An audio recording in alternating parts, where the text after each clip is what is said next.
अस्सलाम वालेकुम। Thank you so much for subscribing my channel. अगर आपने अभी तक मेरे चैनल को सब्सक्राइब नहीं किया तो प्लीज़ सब्सक्राइब कर लीजिए। ये चैनल है तजवीद के बारे में।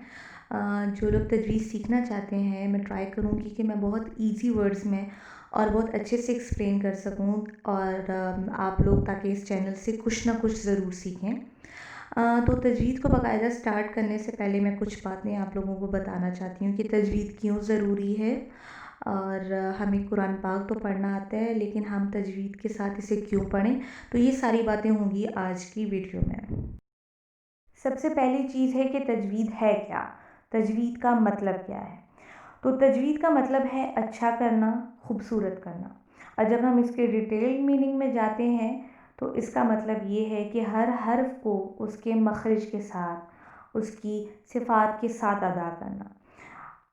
हर हर्फ को उसके मखरज, मखरज का मतलब है कि ये लफ्ज़ हम कहाँ से पढ़ रहे हैं, इसकी आवाज़ कहाँ से निकल रही है। गले से आवाज़ निकल रही है, हमने लिप्स को दांतों के किस हिस्से के साथ लगा के पढ़ना है, तो ये सारी चीज़ें मखरज में आती हैं। सिफ़ात में ये चीज़ आ जाती है कि हमने इसको इस हर्फ को बारीक पढ़ना है या मोटा पढ़ना है, तो ये सारी चीज़ें। और उसमें भी बहुत सी और चीज़ें आ जाती हैं कि हमने हर्फ को कहाँ पे खींच के पढ़ना है, कहाँ पे नहीं खींचना, तो ये सारी चीज़ें तजवीद में आ जाएंगी। तो जब हम कुरान पाक पढ़ते हैं तो हमसे दो तरह की गलतियाँ होती हैं।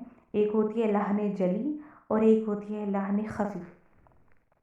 लहन जली जो है वो कहते हैं बड़ी गलतियों को जो करना हराम है, और लहन खफ़ी कहते हैं छोटी गलती। सबसे पहले है लहन जली। किसी हर्फ की जगह दूसरा हर्फ पढ़ देना। मसलन कुल, ये जो काफ लिखा हुआ है ये नुक्तों वाला काफ है, ये मोटा पढ़ा जाता है और इसका मतलब है कहो की जगह हम ये वाला काफ जो कश वाला काफ है वो पढ़ देंगे तो उसका मतलब हो जाएगा खाओ। इसकी एग्जांपल सूरह इखलास की पहली जो आयत है कुल हुवल्लाहु अहद, उसमें काफ जो है वो नुक्तों वाला है, मोटा काफ है, और उस आयत का मतलब है कह दीजिए कि अल्लाह एक है। और अगर हम उसकी जगह ये वाला काफ लगा दें तो आप देख सकते हैं कि कितना मीनिंग चेंज हो जाता है, नाउज़ुबिल्लाह। तो इस तरह की गलती जो है वो लहने जली में आएगी।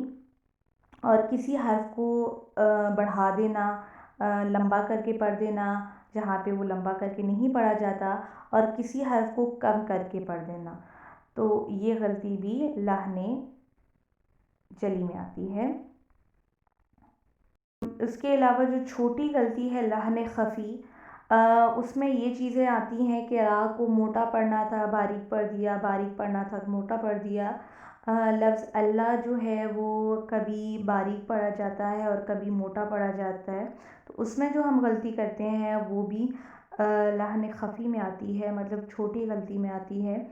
और कुछ ऐसे रूल्स हैं जो नून साकिन पे किए जाते हैं। नून साकिन में कभी आवाज़ जो है वो नून की आवाज़ क्लियर होती है और कभी हम उसमें छुपा देते हैं आवाज़ को। तो इस तरह की जो गलतियां हम करते हैं वो लहन खफ़ी यानी कि छोटी गलतियों में आती हैं। ये वो चीज़ें हैं जो हमें कुरान पाक पढ़ते वक्त ध्यान में रखनी चाहिए कि इस तरह की कोई भी गलती ना हो। बाकी अल्लाह हमारे पढ़ने को कबूल फरमाए। आप लोग मुझे कमेंट सेक्शन में ज़रूर बताइएगा कि आप लोगों को मेरी वीडियो कैसी लगी। नेक्स्ट वीडियो जो है वो तजवीद का बाकायदा स्टार्ट होगा लेसन नंबर 1 से। तब तक आप लोगों से इजाज़त चाहूँगी। अपना ख्याल रखिएगा। अल्लाह हाफ़िज़।